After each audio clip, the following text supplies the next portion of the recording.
الصلاة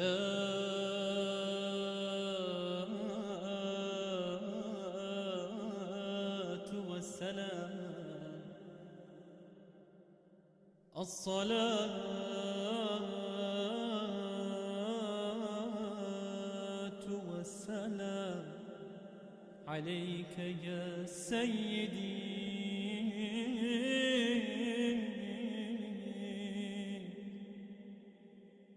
يا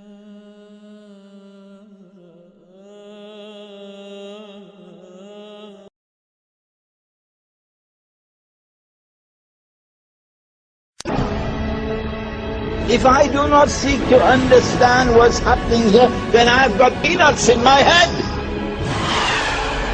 When will I wake up?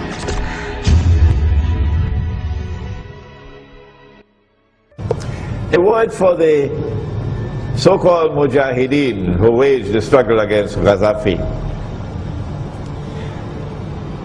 I hope you're listening to me. And I hope all the other allies of NATO, including the Turkish Prime Minister, are listening to me. Here is a verse of the Quran. And you do well to study the Quran. In Surah Al-Ma'idah, Allah subhanahu wa ta'ala makes a statement of profound importance. And in this verse, he explains to us the world today. Listen one more time. Ya ayyuhalladhina amanu, O you who have faith in Allah. La tattakhidhu al-yahuda wal-nasara awliya. Do not take the Jews and do not take the Christians as your friends and allies. And the Jews and the Christians will never rest contented until they get you to follow them in their way of life, their religion.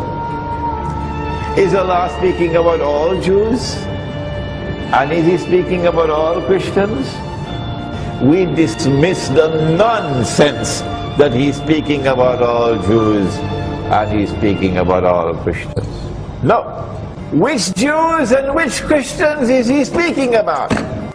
Do not take such Jews and do not take such Christians as your friends and allies, who themselves are friends and allies of each other,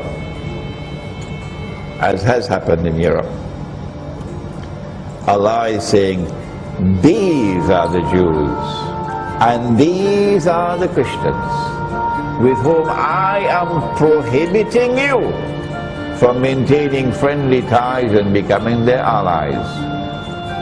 When that Jewish-Christian alliance emerges, Allah says, La tattakhidhu al-yahuda wal-nasara awliya. Do not be friends and allies of these people.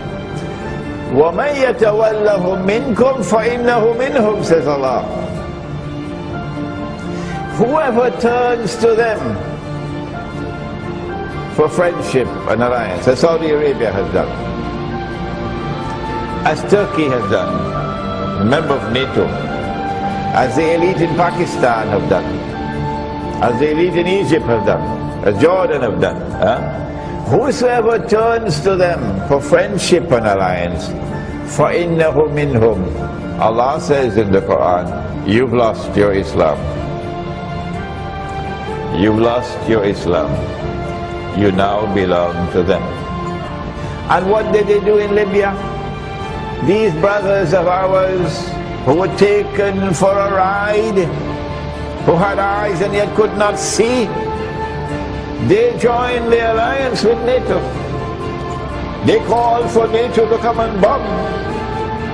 And now they are riding triumphantly that we have liberated Libya. No, you've not. NATO is in control. And you'll have to answer to Allah on the last day because you lost your Islam. Not only that, you now have a rope around Egypt's neck. And that rope is tightening now, because Egypt is now in a perilous situation. NATO will attack from the west, Israel attack from the east. And then to save the United States, Israel will have to intervene. In the same way that to save Britain, the United States had to intervene.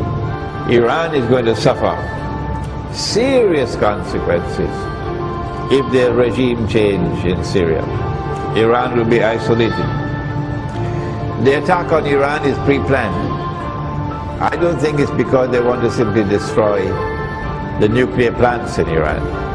I think they have a more important perspective, that they want regime change in Iran. They want a virulently Shia regime in Iran that will become more amenable to building a relationship with Israel. The attack on Pakistan is coming.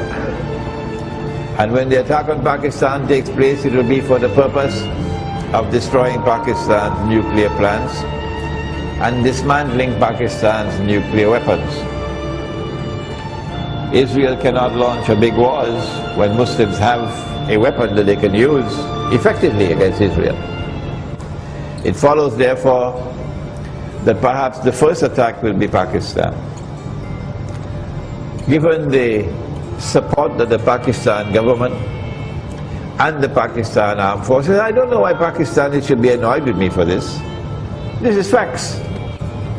The Pakistan armed forces have betrayed Allah and His messenger monstrously. I'm talking not about the soldiers who love Islam. I'm talking about those who control strategic decision making. Don't come to me and tell me that all the soldiers in the Pakistan armed forces love Islam. I know that. I know that the Pakistani people love Islam. I'm not talking about that. I'm talking about those who control decision making in the armed forces and in the government. They're the ones who betray Allah and His messenger. They're the ones who for the last 10 years shamelessly have allowed NATO transit to take all the oil supplies and all the military supplies from the port in Karachi, all through Pakistan to Afghanistan, to support the killing of our Muslim brothers and sisters and children in Afghanistan, thanks to the Pakistan armed forces and Pakistan government. And you're going to be annoyed with me for condemning that? Yes, there are many people in Pakistan and the armed forces who love Islam and who detest what has happened, but they're not in control.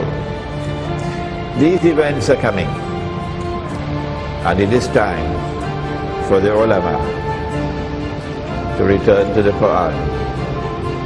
It is time for the ulama to return to the Quran and to return to Nabi Muhammad alayhi salatu wasalam.